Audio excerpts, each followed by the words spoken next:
ಎಲ್ಲಾ ಹಾನಿಯಿಂದ ಕೂದಲನ್ನು ರಕ್ಷಿಸುತ್ತೆ. ಬರೀ Amrut noni reach root premium hair oil. ಈ ಕ್ಷಣದಲ್ಲಿ ನಾವು ಕೇಳಬೇಕಾಗಿರೋ ಪ್ರಶ್ನೆ, ಎಲ್ಲಿದ್ದೀರಿ ರೇವಣ್ಣ ಸಾಹೇಬ್ರೇ? ಬಹಳ ನೇರವಾಗಿ ಕೇಳಬೇಕು ಪ್ರಶ್ನೆಯನ್ನ.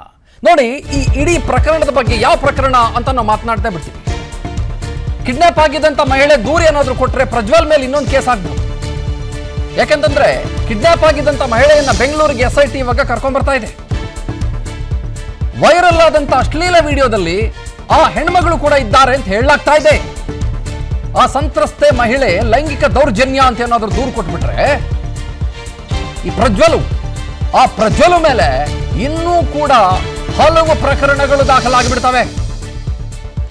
ಈಗಾಗಲೇ ಪ್ರಜ್ವಲ್ ವಿರುದ್ಧ 2 ಪ್ರಕರಣಗಳು ಇನ್ಕ್ಲೂಡಿಂಗ್ 376 ಕ್ಲಾಸ್ 2 ಕ್ಲಾಸ್ N ಇದೆ. ಅಂದ್ರೇನು, ಒಬ್ಬ ಜನಪ್ರತಿನಿಧಿ, ಜನನಾಯಕ ತನ್ನ ಅಧಿಕಾರವನ್ನು ದುರ್ಬಳಕೆ ಮಾಡಿಕೊಂಡು ನಿರಂತರ ಅತ್ಯಾಚಾರ ನಡೆಸಿರುವ ಪ್ರಕರಣ.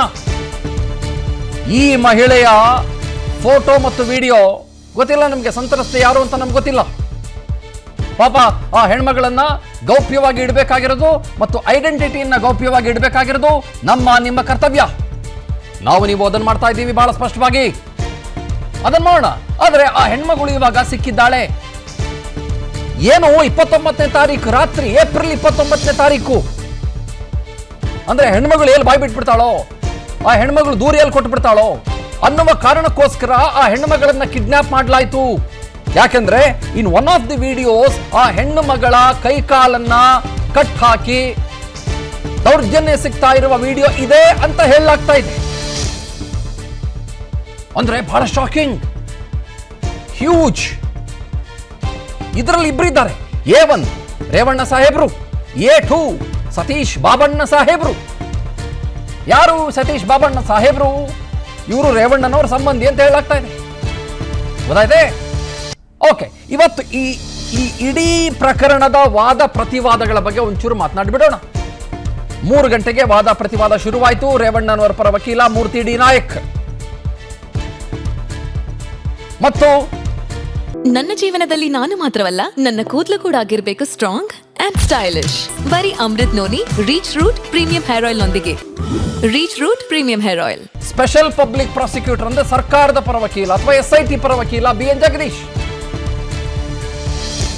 ಇವರು ಹೇಳ್ತಾರೆ, ಮೂರ್ತಿ ಡಿ ನಾಯಕರು ಸುಖ ಸುಮ್ಮನೆ 364A 365 34 ಎಲ್ಲ ಬಳಸಿದ್ದೀರಿ ಬೇಡ ಅಂತ ಬರ್ತೀನಿ. ಅದಕ್ಕೆ ಅಜ್ಞಾತ ಸ್ಥಳದಲ್ಲಿ ಸಂತ್ರಸ್ತೆಯನ್ನ SIT ಇವಾಗ ಮಾತನಾಡಿಸ್ತಾ ಇದೆ ಎನ್ನುವ ಮತ್ತೊಂದು ಅಪ್ಡೇಟ್ ಬರ್ತಾ ಇದೆ ನಮಗೆ. SIT ಯಲ್ಲಿರುವ ಮಹಿಳಾ ಅಧಿಕಾರಿಗಳ ತಂಡ ಆಕೆಯನ್ನ ಮೊದಲಿಗೆ ವಿಶ್ವಾಸಕ್ಕೆ ತೆಗೆದುಕೊಂಡು ಆಕೆಗೆ ಸಾಂತ್ವನವನ್ನ ಹೇಳಬೇಕಾಗುತ್ತೆ, ಆ ಕೆಲಸವನ್ನ ಮಾಡಬೇಕಾಗುತ್ತೆ. ಒಬ್ಬ ಆಪ್ತ ಸಮಾಲೋಚಕಿಯನ್ನ ಮೊದಲು ಇಟ್ಕೊಳ್ಬೇಕಾಗುತ್ತೆ. ಯಾಕೆಂತಂದ್ರೆ ಆ ಹೆಣ್ಮಗಳು ಶಾಕಿಗೆ ಒಳಗಾಗಿರ್ತಾಳೆ. ಹುಣಸೂರಿನ ಕಾಲೇನಹಳ್ಳಿಯಲ್ಲಿರುವಂತಹ ಒಂದು ತೋಟದ ಮನೆಯಲ್ಲಿ ಆ ಹೆಣ್ಮಗಳು ಪತ್ತೆಯಾಗಿದ್ದಾಳೆ. ಆ ಹೆಣ್ಮಗಳಿಗೊಬ್ಬ 20 ವರ್ಷದ ಮಗನಿದ್ದಾನೆ. ಆ ಮಗ ಇವಾಗ ತನ್ನ ತಾಯಿ ಈ ತರ ನೋವನ್ನು ಅನುಭವಿಸಿದ್ರು ಅಂತ ದೂರು ಕೊಟ್ಟಿದ್ದಾರೆ. ಆದ್ರೆ ಇವಾಗ ನನ್ನ ಪ್ರಕಾರ SIT ಅಧಿಕಾರಿಗಳು ವಿಚಾರಣೆ ಅನ್ನುವುದಕ್ಕಿಂತ ಮುಖ್ಯವಾಗಿ ನನಗೇನು ಅನಿಸ್ತಾ ಇದೆ ಅಂತಂದ್ರೆ, ಆ ಹೆಣ್ಮಗಳನ್ನ ಮೊದಲಿಗೆ ವಿಶ್ವಾಸಕ್ಕೆ ತೆಗೆದುಕೊಳ್ಳೋ ಪ್ರಯತ್ನ ಮಾಡಬೇಕ್ರಿ. ಆ ಹೆಣ್ಮಗಳನ್ನ ರಕ್ಷಣೆ ಮಾಡಿದ್ದಾರೆ. She is a victim. ನೆನಪಲ್ಲಿಟ್ಕೊಳ್ಳಿ, ಅವರು ಸಂತ್ರಸ್ತೆ. ಕಿಡ್ನಾಪ್ ಎಲ್ಲ ಆಗೋಗಿದ್ದಾರೆ ಅವರು ಅಂತಂದ್ರೆ, ಒಂದು 6-7 ದಿನ ಎಲ್ಲೋ ತೋಟದ ಮನೆಯಲ್ಲಿ ಇದ್ರು ಅಂತಂದ್ರೆ, ಯಾರ ಸಂಪರ್ಕಕ್ಕೂ ಸಿಗದೆ ಇದ್ರು ಅಂತಂದ್ರೆ ಎಂತ ದುರ್ವಿಧಿ ಇದು ಮತ್ತು ಎಂತ ಆಘಾತಕ್ಕೆ ಆ ಹೆಣ್ಮಗಳು ಒಳಗಾಗಿರ್ಬೋದು.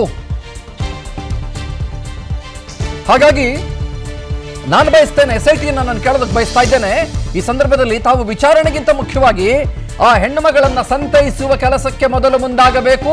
ಯಾಕೆಂದ್ರೆ ಆ ಹೆಣ್ಮಗಳ ಮಾನ ಪ್ರಾಣ ಮತ್ತು ಆ ಹೆಣ್ಮಗಳ ಮೆಂಟಲ್ ಸ್ಟ್ಯಾಟಸ್ ಏನಿದೆ ಅದು ಬಹಳ ಮುಖ್ಯ ಆಗುತ್ತೆ. ಅನುಕ್ಷಣದ ಸುದ್ದಿಗಳಿಗಾಗಿ ವಿಸ್ತಾರ ನ್ಯೂಸ್ ಯೂಟ್ಯೂಬ್ ಚಾನೆಲ್ ಸಬ್ಸ್ಕ್ರೈಬ್ ಮಾಡಿ. ಹೊಸ ಸುದ್ದಿಗಳ ನೋಟಿಫಿಕೇಶನ್ಗಾಗಿ ಬೆಲ್ ಐಕಾನ್ ಕ್ಲಿಕ್ ಮಾಡಿ. ಲೇಟೆಸ್ಟ್ ಅಪ್ಡೇಟ್ಸ್ಗಾಗಿ www.vistaranews.com ವೆಬ್ಸೈಟ್ಗೆ ವಿಸಿಟ್ ಮಾಡಿ. ಅಂಗೈಯಲ್ಲೇ ಜಗತ್ತಿನ ಸುದ್ದಿ ತಿಳಿಯಲು ವಿಸ್ತಾರ ನ್ಯೂಸ್ ಕನ್ನಡ ಆಪ್ ಡೌನ್ಲೋಡ್ ಮಾಡಿ.